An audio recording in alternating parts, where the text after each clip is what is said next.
하나님 감사합니다. 권능 있는 말씀으로 천지 만물을 창조하신 우리 아버지 하나님, 인생의 어둠을 걸어가는 우리에게 말씀의 등불을 주셔서 밝은 하늘길 가게 하여 주심을 감사를 드립니다. 세상에서 가지고 있던 모든 잡념을 버리고 오직 하나님만 바라보고 정성을 다해 하나님을 기쁘시게 하는 예배가 되게 하여 주시옵소서. 오늘 사사시대에 주신 이 하나님의 말씀을 깨닫고 하나님께 영광 돌리는 우리 모두가 되게 하여 주시옵소서. 우리 주 예수 그리스도님 받들어 감사하며 기도하옵나이다. 아멘. 네, 잘 지내셨지요? 네. 네, 여러분 모두 안전한 가운데 함께 이렇게 예배드리게 되어 너무나 감사를 드립니다. 폭풍 속에서도 잘 견뎌내시고 또 이기신 여러분을 사랑하고 축복합니다. 내가 먼저 드리는 예배를 더욱 귀중하게 드릴 수 있도록 본을 보여 다른 사람도 같이 동참하게 할 수 있는 분위기를 만들 수 있어야 하겠습니다. 아무리 일이 바빠도 먼저 하나님의 말씀을 들을 수 있도록 해야 하겠습니다. 우리는 때로 하나님의 사랑이 어떠한지를 잊고 사는 때가 있습니다. 하나님은 사람들의 생각과 마음을 알고 계십니다. 하나님은 사람들의 이렇게 살아가는 모습을 보고 계시며 사람들의 숨은 의도마저도 알고 계십니다. 하나님은 백성을 사랑하지만 백성의 죄를 무한정 용납하는 분은 아니십니다. 하나님의 징계와 방관이 얼마나 무서운지 알아야 합니다. 하나님은 사람들을 살피시며 사람들에게 믿게 하려는 뜻을 보이십니다. 하나님이 사람을 이렇게 창조하셨습니다. 하나님은 사람에게 생육하고 번성하며 땅에 충만하고 땅을 다스리라고 하셨습니다. 사람이 땅을 다스리되 사람의 마음대로 하라는 뜻이 아닙니다.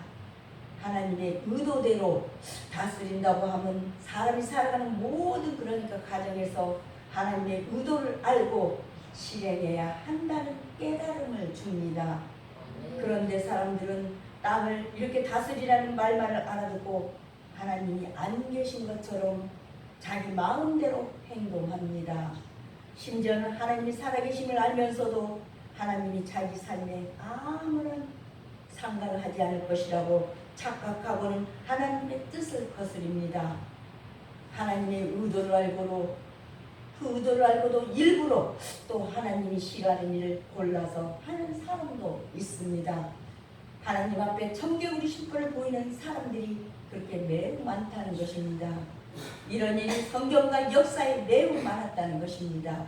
가장 크게 드러나는 시대가 바로 이 사사 시대라는 것입니다. 사사 시대에 사람들은 자기들을 다스리는 왕이 없다는 그런 핑계로 사람마다 자기 생각과 견해를 따라 행했다는 것입니다.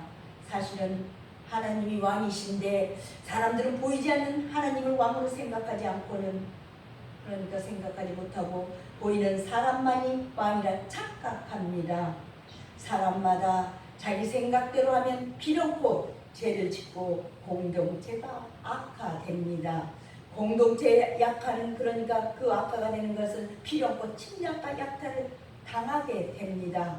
오늘 하나님이 보시기에 이 사사시대의 말씀을 통해 한번 보겠습니다. 첫째로 구원하신 하나님, 이스라엘이 당신을 점점 떠나갈 때에 하나님은 어떻게든 이스라엘 당신의 품으로 돌아오도록 하기 위해서 사사들을 세우시고 그들을 통하여서 당신의 뜻을 전하시고 당신의 율법을 가르치도록 오늘 16절 하셨습니다. 그러나 이스라엘은 이런 하나님의 배려에는 아랑곳하지 않고 오히려 더욱 하나님의 말씀을 무시하고 그분의 명령에서 속히 떠나서 자행자지하며 하나님을 배신하는 일에 몰두하였다고 17절, 20절 행하던 길에서 떠나 행하였더라고 말씀하고 있습니다. 물론 이스라엘은 참으로 절박한 이런 상황 중에서는 잠시 하나님을 찾는 듯 했으나 여건이 조금 나아지면 예의 없이 그러니까 타락하고 패역한 길을 그치지 않고 계속 범죄해 나갔던 것입니다. 19절 이처럼 하나님의 말씀에 귀 기울이지 않고 그분의 명령이 착점치 않을 때는 인간은 자행자재되며 타락과 부패의 길로 나아가게 된다는 것입니다. 이에서 구원받은 길을 돌이켜 하나님을 찾고 또 자신의 고집과 교만을 꺾고 하나님의 말씀에 철저히 복종하는 것밖에는 없습니다. 하나님이 사랑하시고 선택하신 백성들이 하나님을 섬기지 않고 공동체가 분열되며 힘이 약해지고 주변 나라로부터 침략과 약탈을 그러니까 당하게 되었습니다. 하나님이 그 백성을 어떻게 해야 할까요? 하나님이 백성들의 고통을 영원토록 모른 채 하실까요? 그렇지 않습니다. 하나님이 백성들을 구원할 사사를 세우셨다는 것입니다. 사사가 지도력을 발휘하여 노력자들의 손에서 백성들을 구해내었습니다. 사사가 능력을 발휘하는 것이지만 사실은 그러니까 하나님께서 사사에게 능력을 주신 것이었습니다. 백성들의 노력자의 손에서 벗어남은 하나님이 백성을 구원하심이었습니다. 하나님이 사람을 세워서 공동체의 고통을 이렇게 멈추게 하십니다. 그런데 사람들이 사사들의 말조차도 듣지를 않습니다.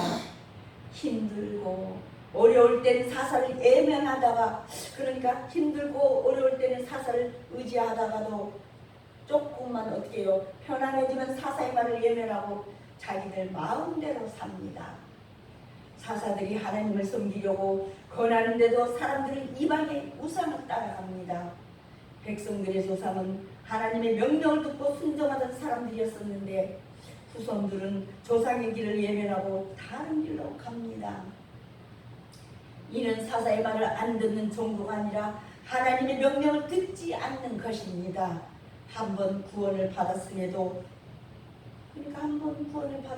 불구하고 구원에 대한 감격과 감사를 망각하는 행위이라는 것입니다. 구원하시는 하나님이 지켜보고 계속 이렇게 지켜보고 계심에도 불구하고 하나님을 떠나 살고 있으니 얼마나 안타까운 일인가 말입니다. 하나님께서는 그의 백성이 이렇게 어려움과 환난에 빠져 있을 때 그들의 부르짖음을 예면하지 않으시고 구원하십니다. 그럼에도 부르짖을 때 예면하지 않는다는 것입니다. 이스라엘 백성이 대적에게 침략을 받아 고통을 당할 때마다 사사를 세우시고 도우셔서 대적자에게서 구원해 주셨습니다. 하나님께서 사사들을 세우사 백성을 구원하신 것은 하나님이 그러니까 풍성하신 사랑 때문인 것입니다. 두 번째로 돌이키신 하나님. 불행하게도 이스라엘은 남겨진 가나안 족속들을 진멸치않고 오히려 그들과 타협하고 그들의 가증된 우상의 풍수를 쫓음으로써 급속도로 타락의 길로 접어 들어가고 말았습니다. 이와 같이 이스라엘의 열조들이 그러니까 이스라엘의 열조들이 하나님을 망각하고 타락의 늪에 빠져서 들어갈 때 여호와 사이의 사자가 복임에 나타났습니다. 그런 어려울 때 그래도 그 여호와의 사자가 나타났다는 것입니다. 여호와의 사자는 일찍이 길갈의 여호수아에게도 나타나 선결의 도를 가르쳐준 분으로 여호수아 5장 13절 15절 그러니까 가나안으로 진군하는 이스라엘을 여리고성이라는 그 방해물과 마주하게 되었을 때 장애물 앞에 주의 사자가 나타났다는 것입니다. 하나님은 격려의 표시로 주의 사자를 보내셨던 것입니다. 우리의 위급한 이런 상황 속에 주님의 손길이 나타났다는 것입니다. 주의 사자 앞에 무릎 꿇어야 합니다. 계획은 우리 인간이 세우나 일의 경영은 하나님이 시행하십니다. 주의 사자는 거룩한 하나님의 동행자입니다. 오늘 이렇게 예배의 장소는 거룩한 하나님의 현현이 있으면 거룩한 곳이니 이곳에서 철저히 나를 버리고 주의 말씀을 들어야 합니다.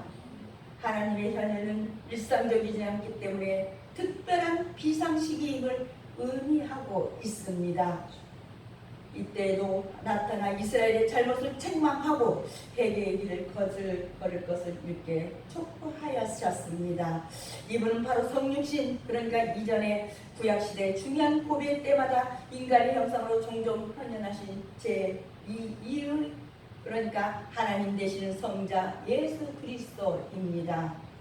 창세기 16장에서는 그들이 하나님의 약속보다 이상적 판단을 앞세워 한 일이 그의 가정에 비극을 쌓게 하였다고 했습니다.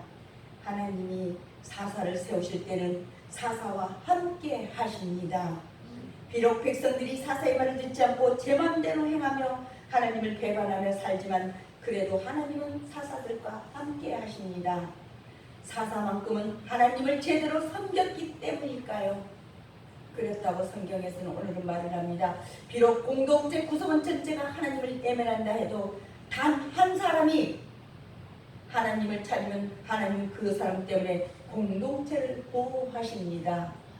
하나님은 예레미야 선지자에게 예루살렘 성읍에서 공의를 행하며 진리를 구하는 사람을 한 사람이라도 찾으면 성읍을 용서하시겠다고 예레미야 5장 1절 말씀하셨습니다. 국가의 운명은 정치나 무력에 있지 않고 의인의 유무에 있다는 것입니다. 소돔성의 멸망이 이것을 보여주고 있습니다. 정의와 진리를 떠난 이스라엘은 하나님의 심판을 받아 바벨론의 침공을 면치 못할 것을 명심해야 합니다. 하나님은 공동체가 이게 이렇게 처했을 때 한 사람을 세워서 공동체를 구하십니다. 백성들이 이방의 침략자들의 노략질을 당했을 때 슬퍼하여 부르짖었습니다. 자기 물건을 뺏기고 억울한 죽임을 당하면 울 수밖에 없습니다. 사실은 하나님을 예면하고 죄를 저지를 것에 대한 회개의 슬픔과 부르짖음이어야 하는데 말입니다. 하나님은 백성의 슬픔과 부르짖음을 들으셨습니다. 비록 백성들이 잘못했지만 하나님은 백성들의 눈물과 탄식을 외면하지 않으셨습니다. 백성을 사랑하시는 하나님이시기 때문입니다. 하나님이 우리를 사랑하시기 때문에 우리를 외면하지 않습니다. 하나님은 백성들을 향해 진노하셨지만 뜻을 돌이키심으로 사사를 통해 백성을 구하시고 사사가 사는 날 동안 백성들의 삶을 보호해 주셨습니다. 사사가 하나님과 백성 사이의 중간 역할을 합니다. 하나님의 은혜로 구원받은 이스라엘 백성이었지만 그들은 곧 은혜를 잊고 하나님을 배반하고 우상을 숭배하는 악을 행하였습니다. 이것이 하나님을 늘 배반하고 제 길에 선 우리의 모습이 아닌가 싶습니다. 이렇게 하나님을 배반할지라도 하나님은 그냥 내버려 두시지 않으시고 반드시 회개케 하시고 죽게 돌아오게 하십니다. 일본의 우짜무라라는 그런 사람은 양심을 국보 제1호로 삼아야 한다고 했습니다. 양심을 가져야 합니다. 국가의 기초는 도덕적인 데 있다는 그런 말입니다. 세 번째로 진노하신 하나님, 여호와의 사자가 나타나 이스라엘에게 들려준 말은 가나안 땅의 거민을 그러니까 전멸치 말고 그들과 언약을 세운다면 하나님의 도움이 손길에 그러니까 도움의 손길은 이스라엘을 떠나고 가나안 거민은 이스라엘에게 가시가 되고 올무가 될 것이라는 경고가 2절 3절에 나타나고 있습니다. 그렇습니다. 재앙은 누룩과 같이 재빨리 번져나가서 전체를 오염시킵니다. 따라서 재앙은 전염병이요 독이며 암과 같습니다. 조기에 철저하게 그 뿌리째 제거하지 않으면 금방 되살아나 치명적인 해악을 끼치고 만다는 것입니다. 사실 그때 가나안 거민들은 농경생활의 풍요를 위해서 갖가지 우상을 섬기고 있었는데 그러니까 그 제사의식에 심히 문란하고 가증했다는 것입니다. 따라서 거룩한 하나님의 백성 이스라엘에서는 도무지 용납해서도 안 되었습니다. 아예 우상 자체가 거짓이요 헛것이었습니다.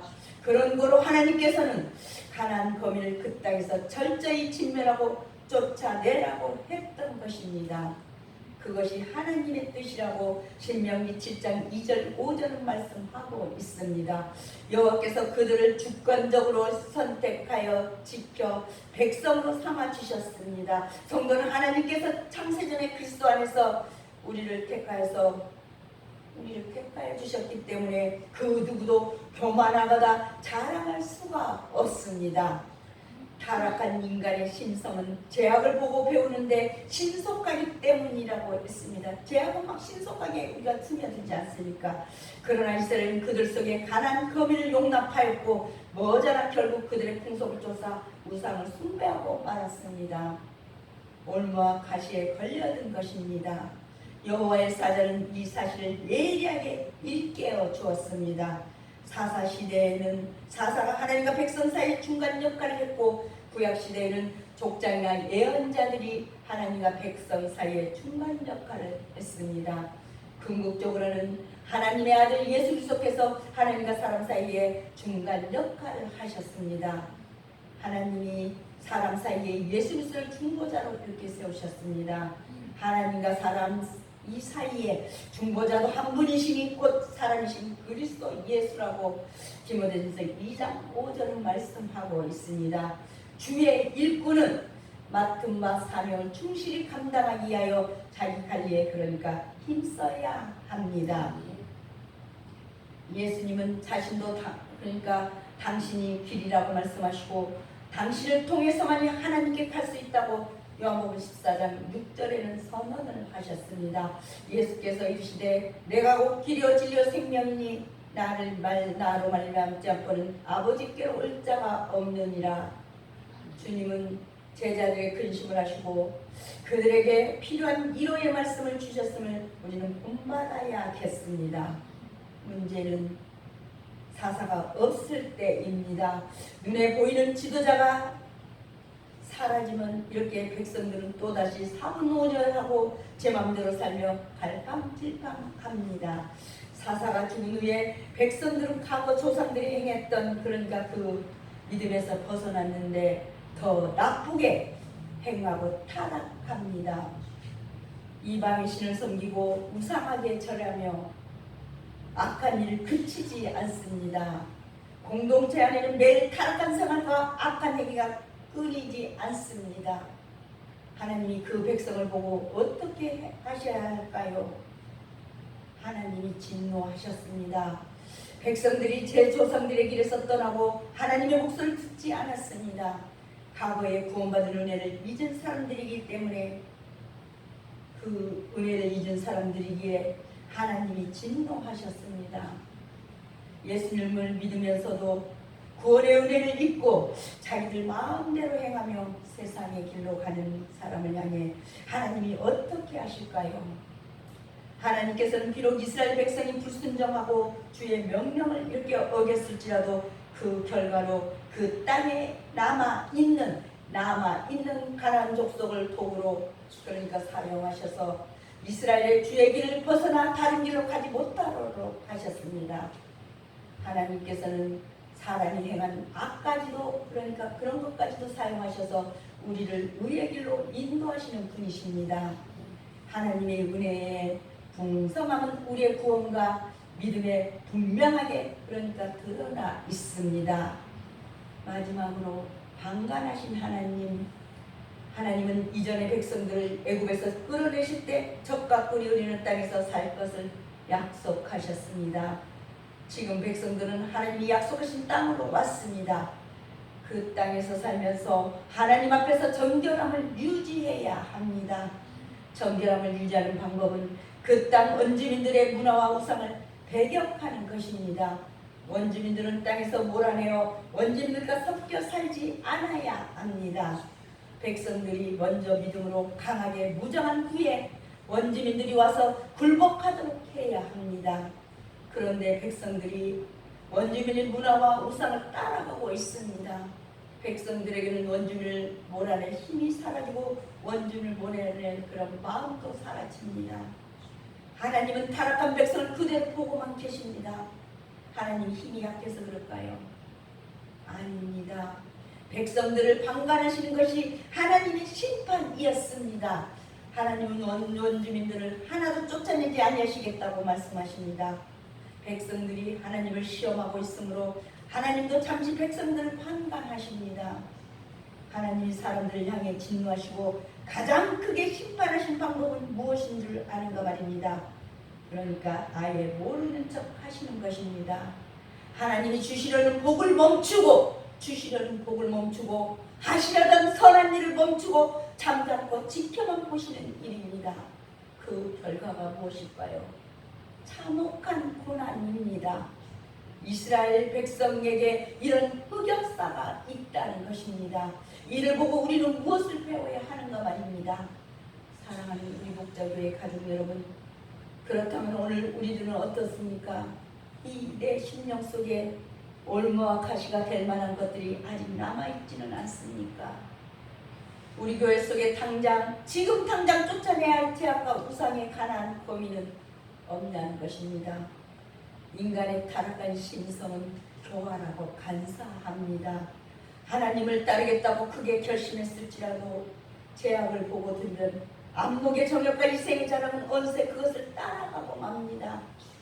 그러므로 성도는 그처럼 나약한 자신을 겸손하게 인정하고 시편 기자의 고백처럼 악인의 길에는 아예 앉지도 서지도 쫓지도 마시자는 것입니다.